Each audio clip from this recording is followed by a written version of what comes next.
Hi folks. In this video I'm going to review Chapter 7 on International Strategy.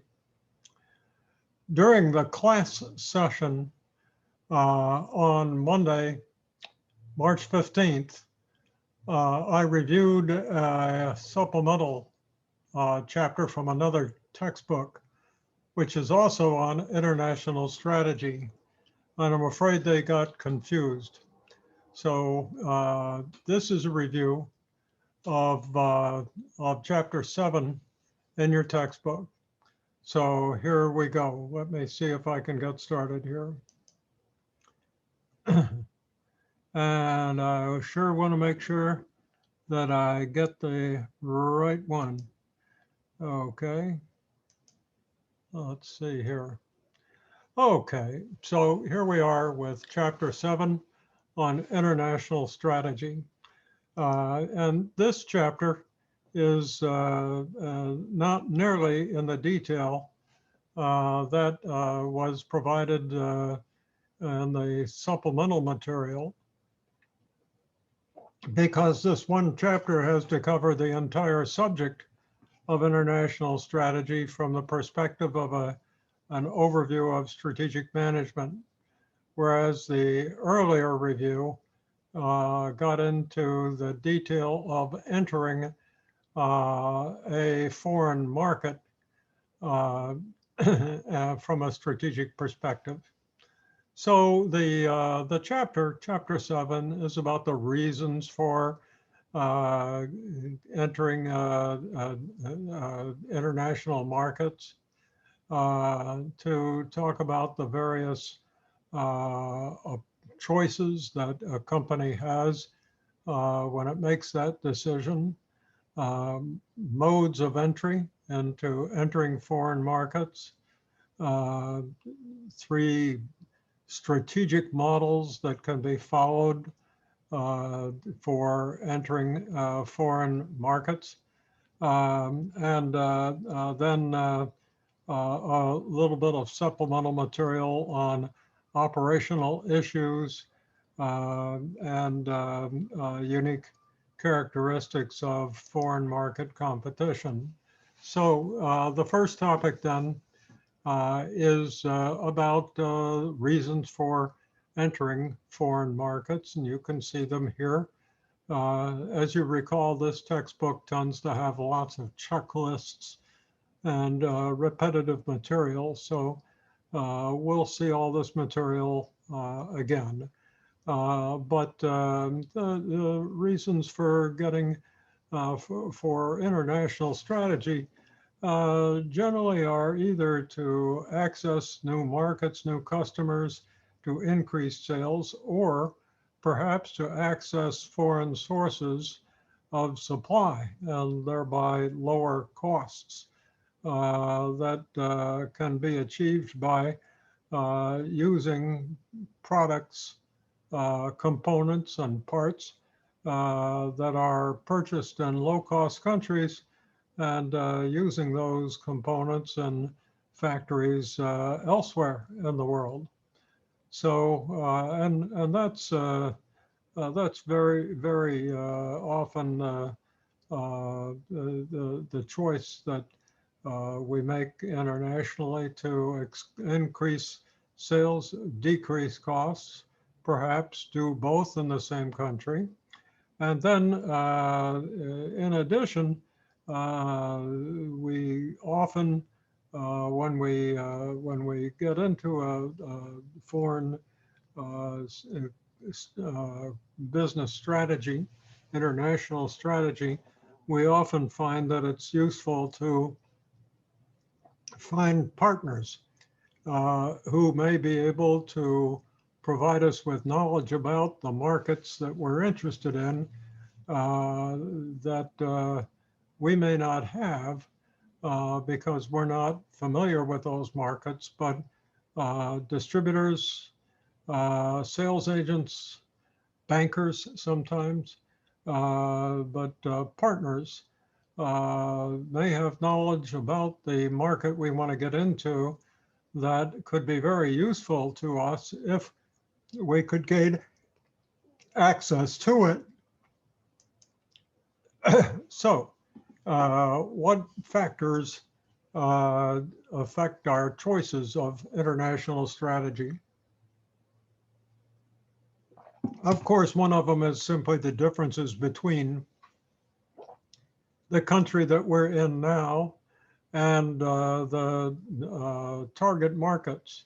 Maybe due to culture differences, maybe due to the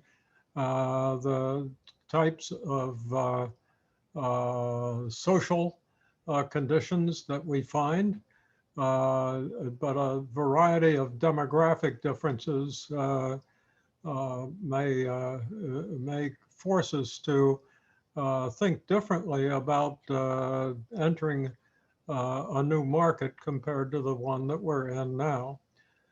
So the opportunities could flow from the very nature of the country that we want to enter. It could be due, as the slide indicates, to lower wage rates, but it could be due to a lot of other things, such as energy costs, the availability of raw materials, proximity to the markets, other markets that we would like to be in, but where we don't necessarily feel like having manufacturing capability. It may be that also there are financial concerns. They may be due to the risk of currency exchange rates shifting beyond the range that we can accept. It could be simply the availability and costliness of finance, the availability and the structure of the financial services industries where we would like to operate. Sometimes banking is friendlier in some countries than others. And of course, government policies, everything from regulations of foreign countries doing business in a home country to the tax regulations. So here's the first issue that we were just looking at a moment ago, and that is the cross-country differences in demographics, culture, and so forth. So we may find ourselves it may be necessary to adjust to local buyer tastes. Buyers' preferences for food and clothing, for instance, will differ around the world. It may also be that the way we distribute the product will have to be different in another country because of the topography, the way the country is suited physically to physical distribution. It may be that cities and towns are more spread out as opposed to more concentrated in some countries. So there simply are a variety of issues, not least of which, of course, is just how much of the product we wish to sell can be consumed, because if we can sell a lot of it, we may be able to generate scale economy.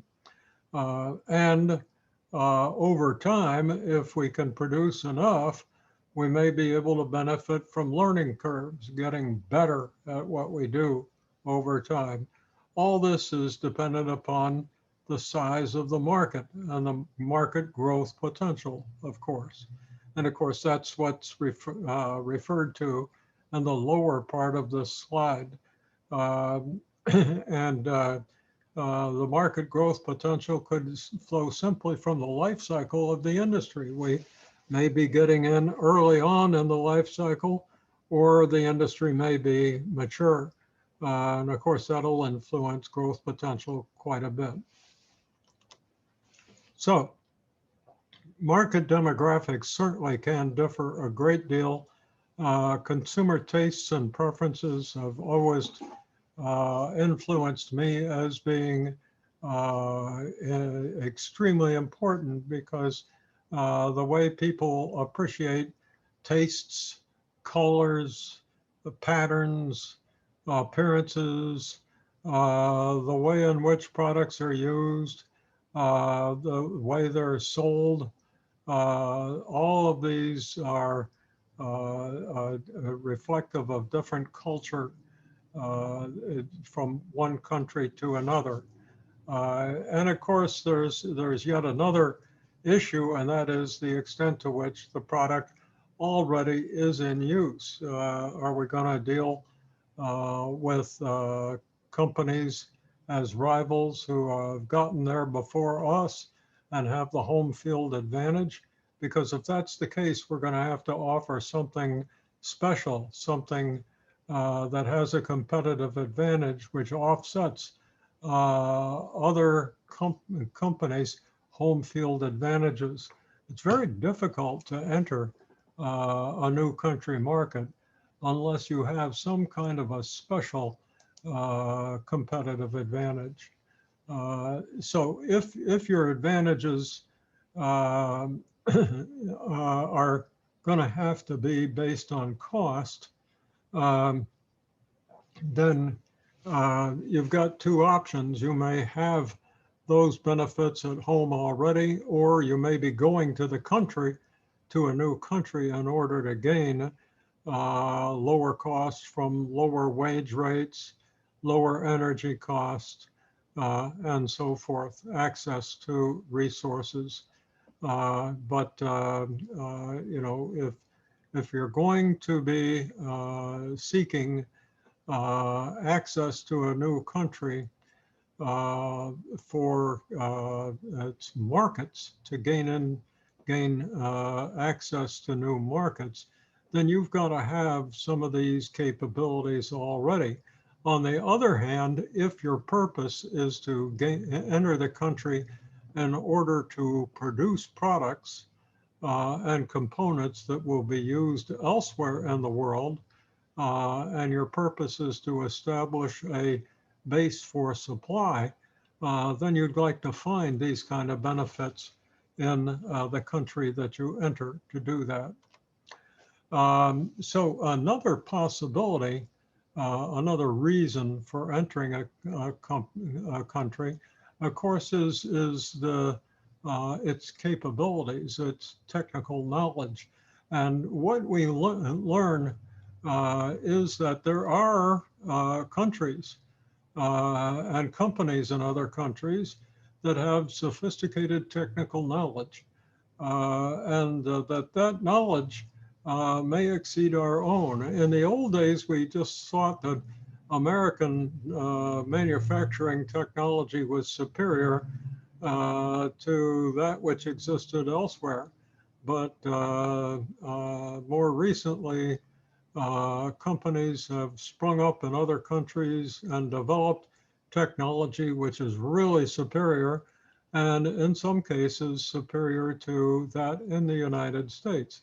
So we're looking for opportunities to share knowledge, not just about the country and its market, even its value chain, but even about manufacturing process or customer service methods, and to gain that knowledge and bring it back home so that we can use it there as well as in the country that we enter.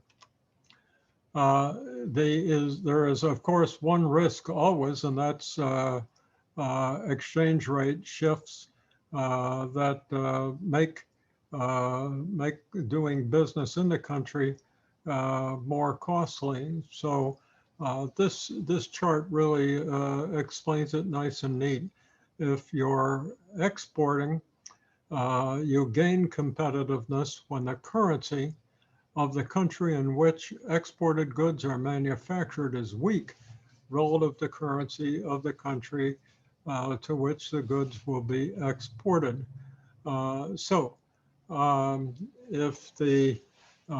If your currency is weak, then foreign customers are going to be able to buy a lot more of your product. Exporters at a disadvantage if the currency of the country where the exported goods are manufacturing grows stronger, because then your customers in other countries are going to have to pay more of their currency for your product and may not be able to afford as much of it. Okay, the government policies, of course, are always important.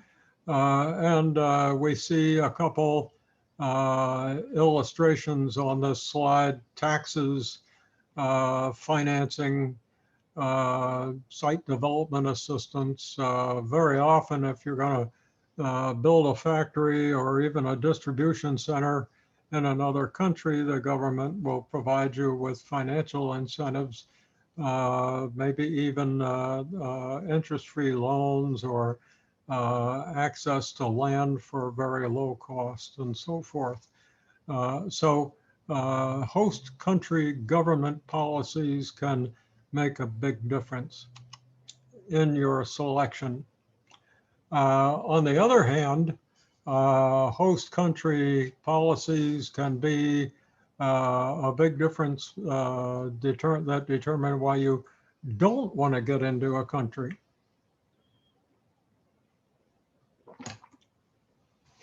Customs requirements, tariffs, quotas are very often troublesome, and we hear about them quite a lot, so I don't think you need me to explain that.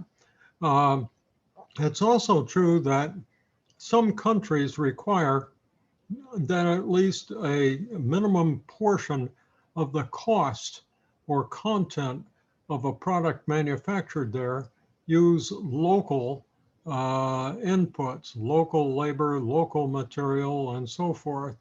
Usually that's not a big problem because the reason you're entering the country, hopefully, is because costs are acceptable. But as you probably have heard with our new relationship between Mexico, the United States, and Canada, there's been a major change in local content requirements, and the requirements for labor in Mexico, among other requirements, to be more comparable to labor, including labor rates that exist in the United States. So sometimes even entering the United States as a foreign country can present a problem. And for sure, when we're entering other countries that have local content requirement. Some countries throw up a barrier to exporting funds from the country. So even though you started a business in a country successfully and are making a profit, you may not be able to bring those profits out of the country. It may be necessary to keep them in the country and continue to invest in that country. Of course, if you can't bring the profits out ultimately, then you've got a big problem, don't you? So this can be a real stumbling block, and eventually convince companies not to locate in other countries because they aren't confident that they'll be able to realize a return on that investment by bringing sufficient funds out to pay for the investment. It may be that a country such as India will not require a foreign country to own control, a foreign company to own control of companies in that country, and will require foreign participants to be only minority shareholders. That was the case in India for quite a long time.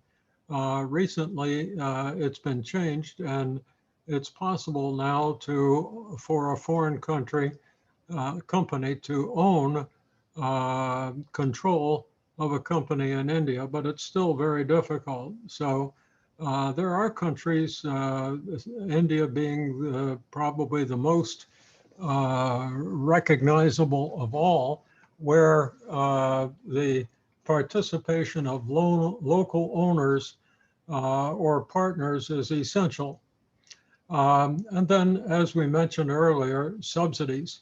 But in this case, instead of subsidizing your company for coming in to their country and helping you acquire the property to do it, the country will provide subsidies to its domestic companies, and they therefore have a financial advantage when competing with your company as a foreign company. And that happens to be the situation in China. Numerous companies in China receive government subsidies and compete against foreign companies that come into the same industry in China.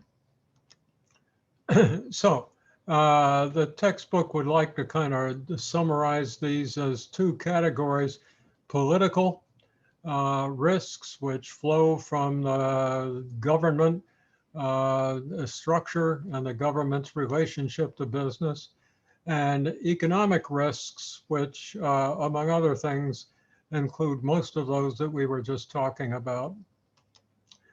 Okay, so in the textbook, a number of strategic issues are raised, and I don't want to get into those in detail now because it'll make this recording even longer than I'm sure you wish it were.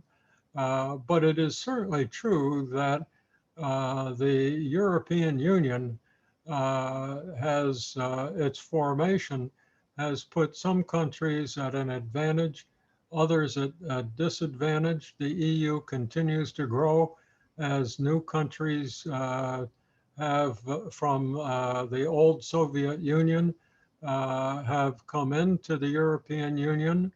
And now we have the United Kingdom withdrawing from the European Union, Brexit, as they call it. So in each of these cases, you've got major changes in opportunities and problems that countries and companies in countries experience. And so the textbook asks you to just think about the impact on competitive advantage and disadvantage that happens, that can occur when these things happen. Okay, so entering a foreign market, how can we do that? At the top of the list are relatively low risk approaches, but as we get down to the bottom, risk gets higher. So we could just be an exporter and we simply export products because perhaps our manufacturing capacity isn't fully utilized. So if our factories are being used about 80%, and we'd like to get another 15% utilization from them in order to lower our proportionate overhead costs, one way might be to export the product to friendly countries. Doesn't call for a lot of additional cost, no additional manufacturing cost. We're obviously going to need to pay somebody to represent us in another country, and possibly that'll be a distributor. So we might be able to sell our products to distributors in other countries and let them handle the marketing. And we'll get into these options in more detail as we move along. Licensing, of course, simply enables a foreign company to make a product or perform a service like we do. But we have the technical knowledge and the foreign firm is willing to pay us for that knowledge and probably consulting and coaching their people and making use of that knowledge. A little further down the list is franchising, and now we've got a more permanent investment in a franchise system, perhaps around the world, but certainly in a single country. We're going to set up some sort of a management structure and provide some basic services to franchisees. Perhaps even national advertising. But the good news in franchising, of course, is that the franchisee is the one that's spending most of the money to set up the business. We're giving them the right to use our name and our process, and we're also coaching them and helping them succeed because we're really good at what they want to do. Now, then in item 4, we could be establishing a subsidiary. Now the capital is being invested by our company, and we're taking a greater financial risk because we're more confident and because we want to maintain control. We don't want to turn control over to a franchisor or a franchisee rather. But we want to control the process, want to make sure that the product that we offer is reliable. But it's possible, as we see in item 5, to accomplish those objectives by making investment jointly with partners or allies. So we could do joint projects, joint marketing and alliances, or we could form a new company to manufacture a new product with a company that's already in the country that we want to enter. That would be called a joint venture. Okay, so here we are with a little more detail about exporting.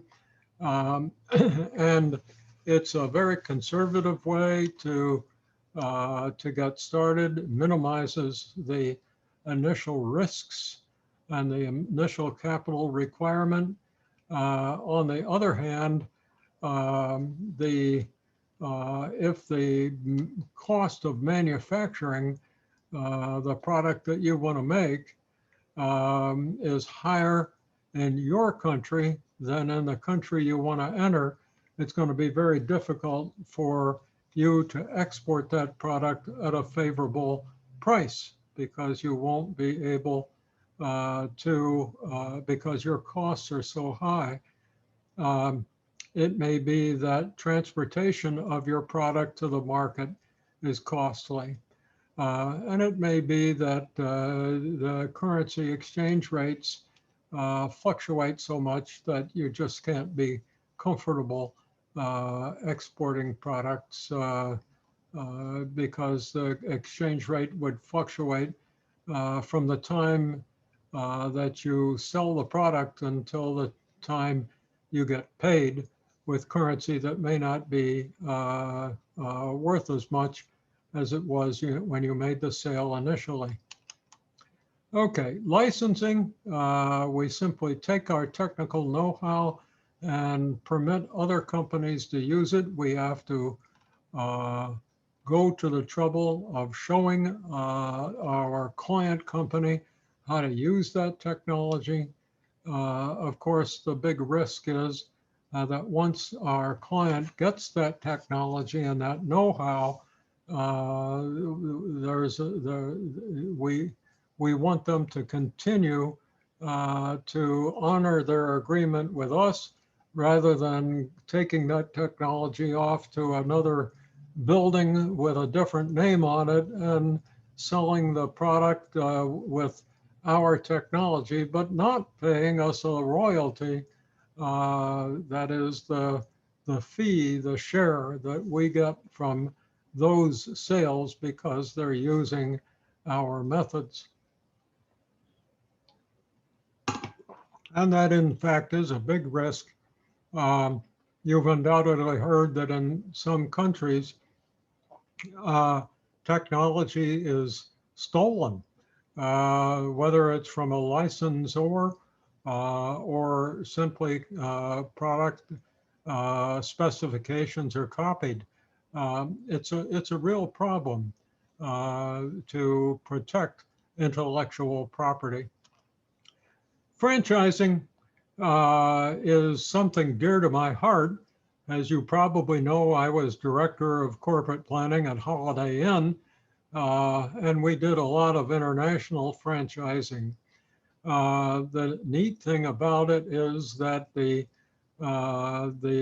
owner of a hotel in another country had to bear the cost of building the hotel. We didn't have to, but we did have to have a real good marketing system and a real good media advertising program, and a lot of technical consultants to help franchisees solve problems that come along with being in the hotel industry, whether it's cleaning, sanitation, marketing, operations, the whole gamut. So one of the problems that we had to face, and Holiday Inn really did face it quite well, was maintaining quality control. So Holiday Inn had a large organization of inspectors that went all over the world, just checking on hotels to make sure that they were adhering to the standards in their franchise agreement. And to the extent that you allow franchisees discretion to modify what they do to meet local market requirements, you have an opportunity to do more business, gain more franchise fees. On the other hand, once the product varies from its original model, it may be that you can lose control of it. Okay, so finally we have the subsidiary, the foreign subsidiary, and we can acquire a business that is already located in the country that we would like to enter, and of course the problem there is that we're going to have to pay quite a bit for that business that already exists. If it's a good business, if the folks who own it want to sell it, they're going to want to sell it for a premium. Otherwise, they wouldn't have an incentive to sell. If it's not a good business, if it's struggling, you may be able to acquire the business for a discount, but then you've got to take the risk and invest in the process of building that company back up again. So sometimes it's just easier to start fresh from the ground up and build a new business with and build your own physical facilities to do that. Now, the problem there, of course, is that in addition to the physical assets, you've also got to acquire the intellectual capital, the skills, the people to make the business work. And when you go into a new country, those skills are going to be valuable, primarily because you don't have them. You're going to have to identify and acquire local talent to run that business so that it's acceptable in this new market. And very often, American business people make big mistakes this way because they think that their way is the best way. And sometimes, regardless of what they think, the market, the people in the market that they enter have different ideas about that. So how do we start a business from the ground up? And here is a checklist. First of all, if you've got the experience and the resources and the competences to operate in that industry, and there aren't a lot of differences between the industry in your home country and the one you want to enter, then you're in pretty good shape. If it's simply going to cost you less to start the business from scratch than to buy an existing business, because again, and if an existing business is successful, it's not going to be sold cheaply. If, and this is, I've put a star next to this item. Sometimes we see an industry in another country that looks very attractive to us because we understand it, because it's similar to that industry in our home country for a variety of reasons. And so we go barreling right into it until we realize that there was a pretty good balance between the supply and demand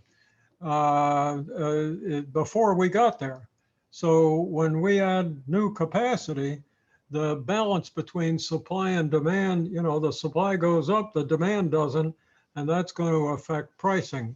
And you're going to upset the whole industry, and chances are the people in the industry are going to dislike you and want to hurt you somehow competitively. So you got to make sure that there's a need for the business that you're going to inject into a new country.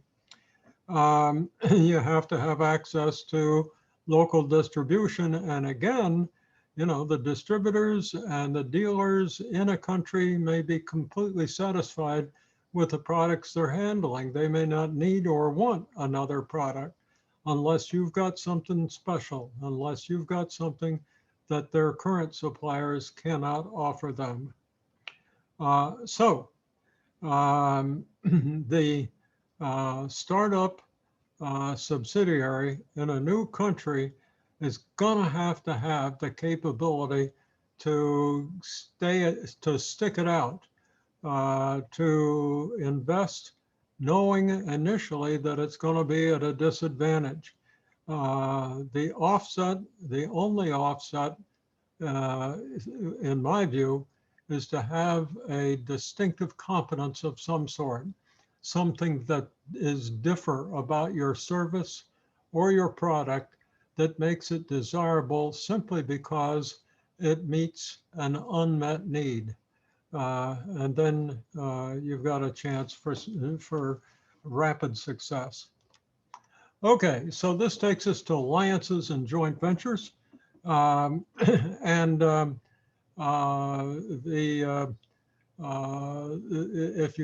you form an alliance or a joint venture with a partner, then the benefit that your partner can bring to the transaction is just immense. That partner will have knowledge about the market, about the government, about regulations, and the culture that you don't have necessarily. So if you don't have that knowledge, finding a good partner can be a great comfort. But again, the problem is that if the partner's that good, the question that you have to ask yourself is, why is this partner interested in doing business with me? Very often the partner won't be interested in doing business with you unless you've got something unique about your product or service or your position in the global market, for instance, that makes it attractive for that distributor, that alliance partner, or that joint venture partner to go into business with you. So the good thing about being in an alliance or a joint venture is that you and your partner can keep its own identity. You're not doing a merger. You're going into a unique business together. The that avoids the need to go to all the trouble and the expense of an acquisition. You're not buying another company now, you're just doing business cooperatively with it. And if when the alliance has accomplished its objective, when it's developed a new product, when it's tested a new market, you can go your separate ways. You can dissolve the alliance, and each alliance partner may have accomplished its objectives. Or if the relationship sours, again, you can dissolve the arrangement, whereas you can't do that if you've acquired a business. It's even hard to dissolve an arrangement if you do a joint venture and form a separate company. So alliances are sometimes easier and more preferable to form than a joint venture. So in terms of risk level, the alliance, simply doing business together, cooperative projects and the like, that's the least risk. A joint venture has more risk, and then an outright merger acquisition has the greater risk. So at each of those levels, you need to be a lot more confident about the long-term viability of the endeavor. Okay, here's another one of these examples. The example is Walgreens Boots Alliance. Walgreens was the dominant drugstore chain in the United States, eventually challenged by CVS, which grew by doing lots of mergers. Walgreens grew by building lots of drugstores, all the same. But eventually the American market became pretty much saturated.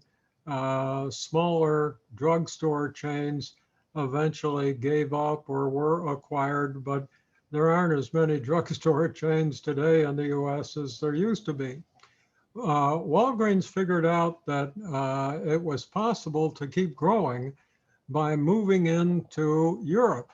And so it acquired the Alliance Boots Company in, I believe, England, but it was also headquartered in another country. It had a headquarters in 2 countries, and it's basically, it operates drugstores and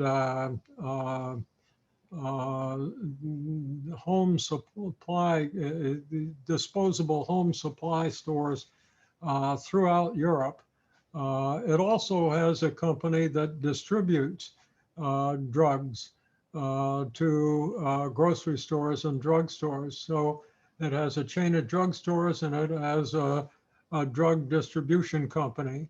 But the drugstore that Boots operates does not look the same as a Walgreens. It's got a lot more home products in it. It's a different. It's designed for a different culture and a different market. In any event, Alliance Boots is the largest of its kind of business in Europe, and Walgreens has benefited greatly from that alliance. And I might add that it started out as an alliance rather than an acquisition. Then it became a joint venture, and then ultimately Walgreens acquired the remainder and became the sole owner of that business. So the Walgreens Boots Alliance is a really interesting case of how a US company expanded into Europe and how it did it stepwise. Okay, alliances have all sorts of pitfalls. And of course, it really depends on how intense the alliance is. In this particular case, the slide is restricted to alliances and doesn't mention joint ventures, but we still have all these problems, cultural barriers, diversity of standards that the companies may operate according to. They may not get along real well just because they tend to believe that the business should be done differently. They may have trouble as a result of that developing trust between the key players, and so conflicts arise. The reverse can occur. One of the partners can be overly dependent on the other.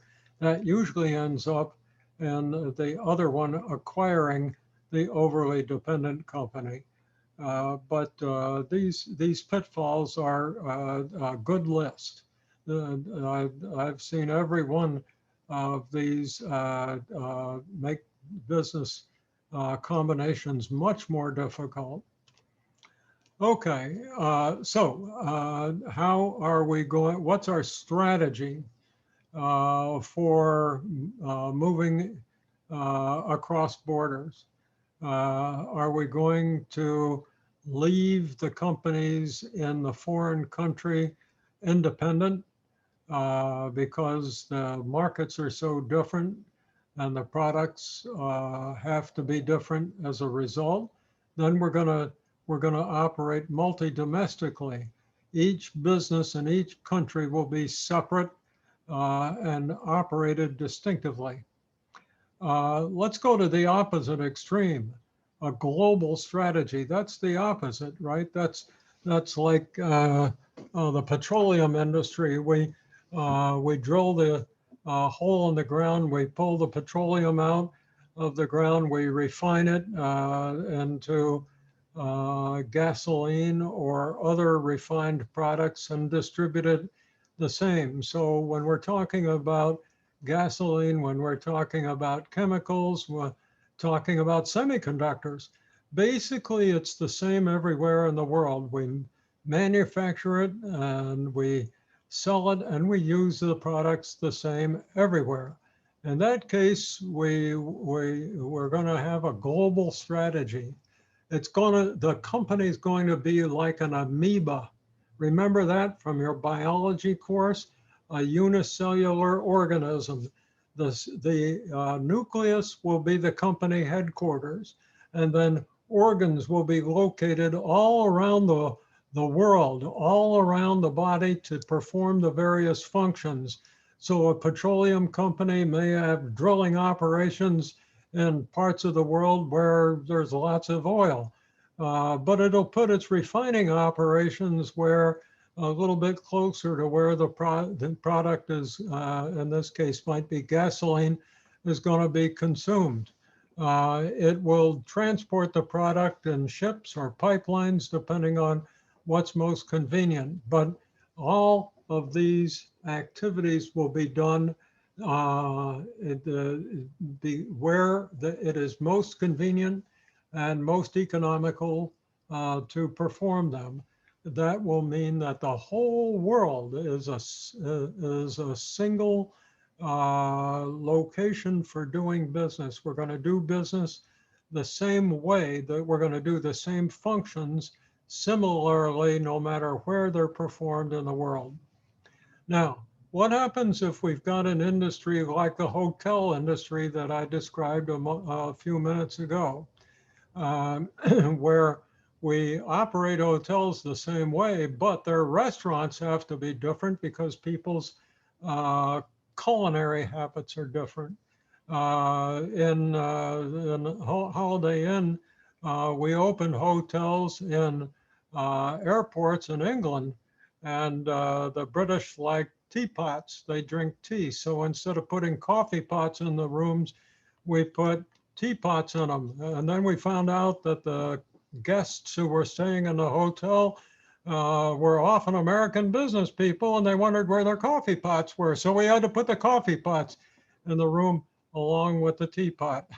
In any event, in a transnational model, we try to achieve the benefits of scale and uniformity. We try to gain yeah, scale economy and uniformity, standardization. On the other hand, we'll modify that model to meet requirements, local requirements. And if we can do it right, we can benefit from both localization because we'll be able to learn how to do business in different types of markets and then take that knowledge and move it to other countries. And yet we'll be able to operate at a low cost because we're highly standardized. Very difficult to do that. And that is transnational, the transnational model. Okay, and here in your textbook is a summary of those three models.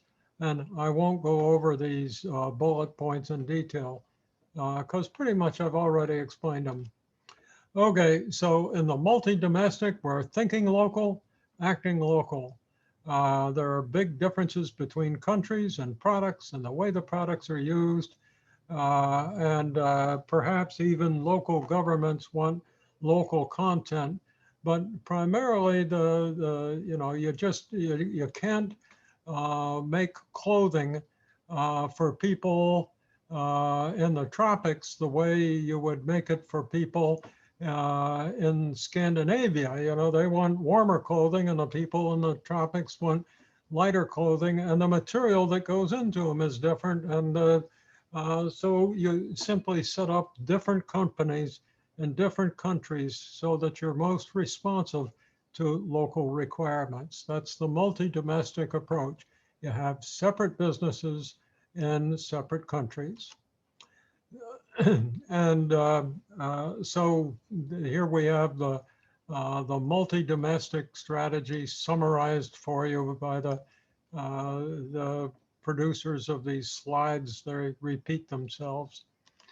Okay, there's a problem if you're doing business multi-domestically, and that is that you may need to have separate advertising, separate accounting, separate information technology. You may need to duplicate marketing. In short, you may have to duplicate a lot of functions, and that's costly. But you can't really take the competences from one of these businesses and use it elsewhere. So you really don't get much of an opportunity for scale economy. And therefore, you can't build, and in many cases, it's difficult to build a corporation, even though it's a clothing company, to share competences and technology across business units. Now, in the clothing industry, in fact, that's been done. So not such a good example. Okay, the global strategy then is the second one that I just mentioned. And here, what we're doing is standardizing because the product, the components are the same. We can find locations in the world where we can produce components at the very lowest cost and then provide those components to our operations all over the region or even the world, and eventually achieve a least cost competitive advantage.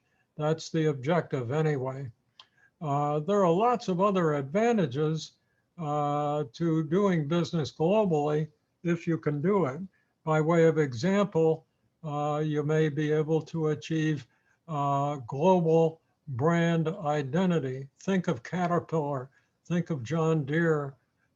Many companies are IBM.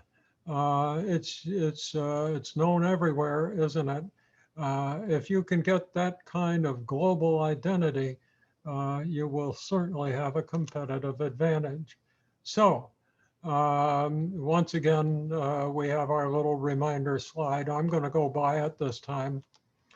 And that takes us to transnational, where what we do is we standardize Same basic approach in every country, but we make country-specific variations, as we found out that we had to do in the hotel industry. And in many industries, we can be unique. A McDonald's isn't a McDonald's like you think of it in Japan. In Japan, you can get a shrimp burger. In India, you can't get hamburgers because there is a religious prohibition against pork and beef, but you can get a tofu burger. I never intend to eat a tofu burger. And so we're thinking global, but we're acting local. Once again, the hotel that industry that I just mentioned, I think I'll go by that one because again, we're already this has become a fairly long review. So how can we use international operations to improve our competitiveness? First of all, we can go to locations where we can produce components or materials at low cost and then provide them throughout the corporation. We can learn how to do certain functions in some locations. And when we do learn those particular unique skills and capabilities or product designs or methods, we can transfer them to our operations in other countries. That's one of the real benefits from being transnational. You're global, you're standardized, you're uniform in your business model all over the world, but you've got these variations to respond to local conditions. And sometimes you find one of those variations that would be just as valuable in another country, but they never heard of it in that other country. So there, 2 and 2 equals 5. You can really benefit from transferring intellectual resources across borders. Okay, so multinational firms gain location-based competitive advantage, but we need to consider whether to concentrate activities in a few countries or be global, really across the globe. And it really depends on whether those opportunities are focal, whether they exist in limited locations, or whether you've really got a global product and a global industry serving a global market.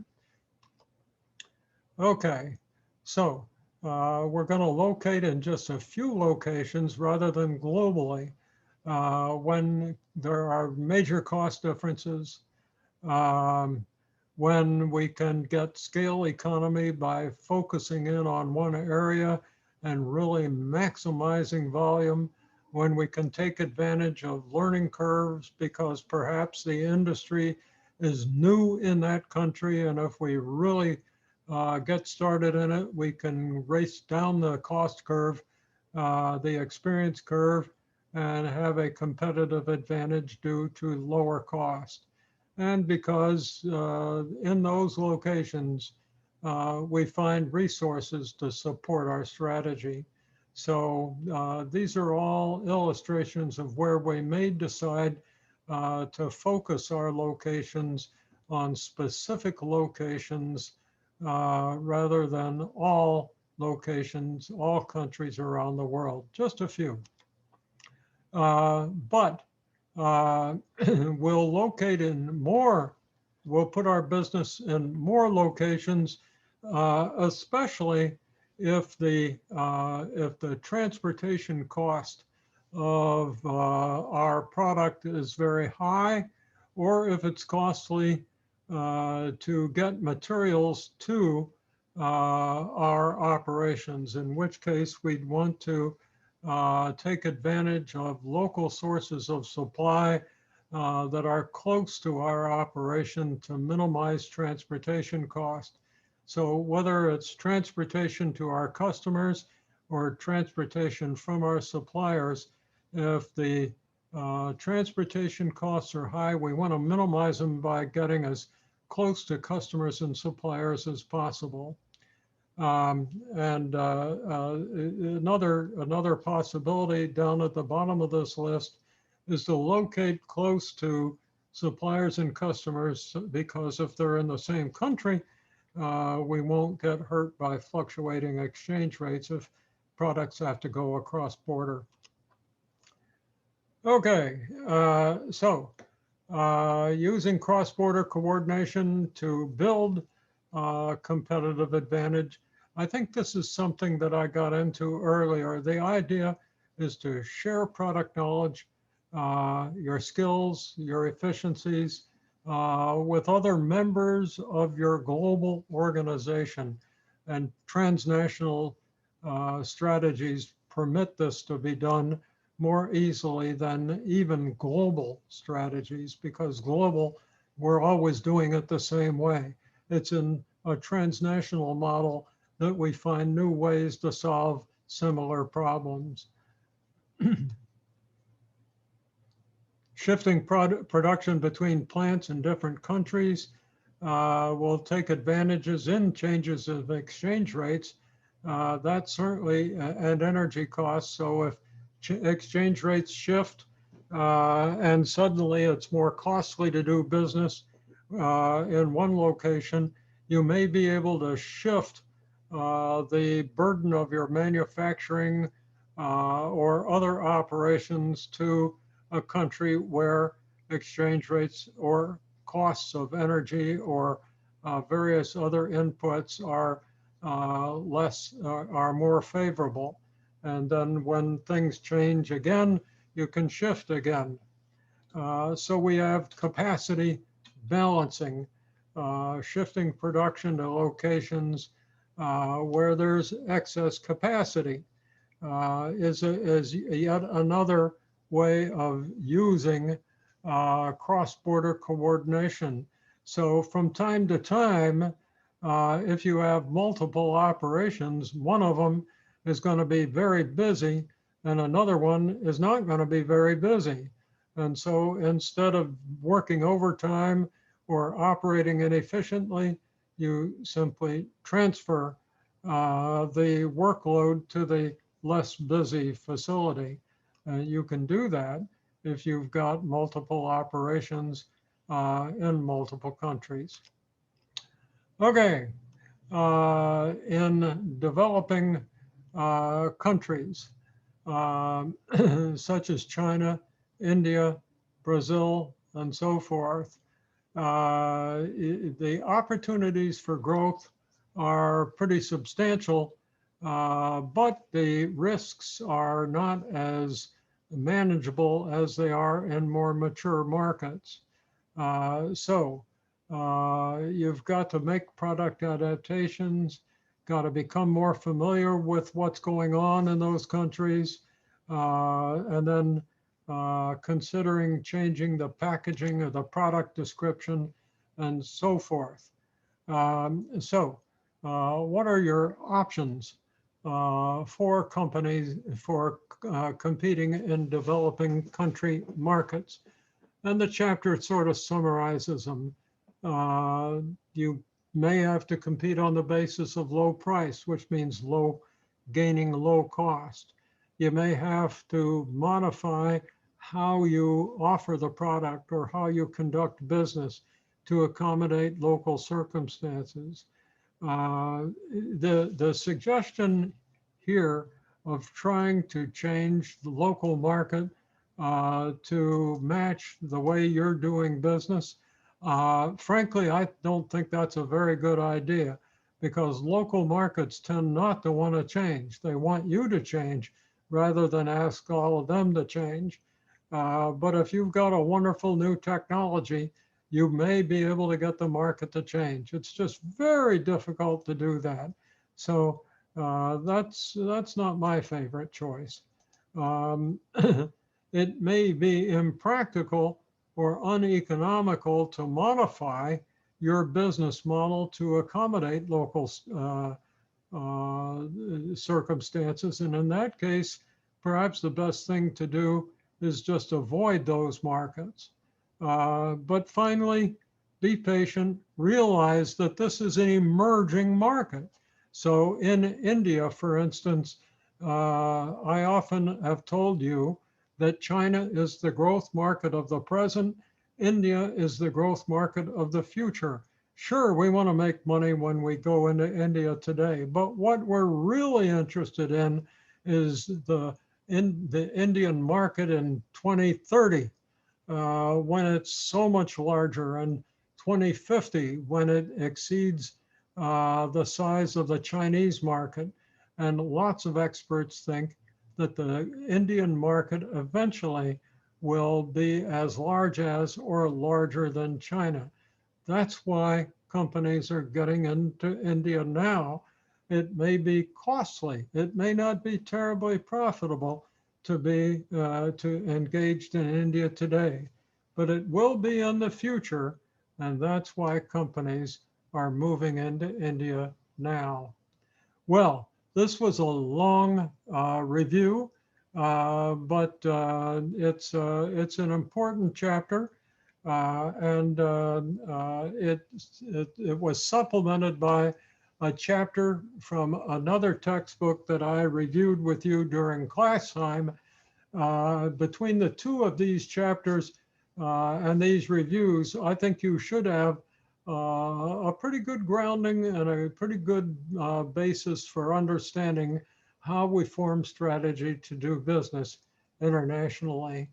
And so with that, I'll end this review and hope that you will do extremely well on the quiz. Goodbye.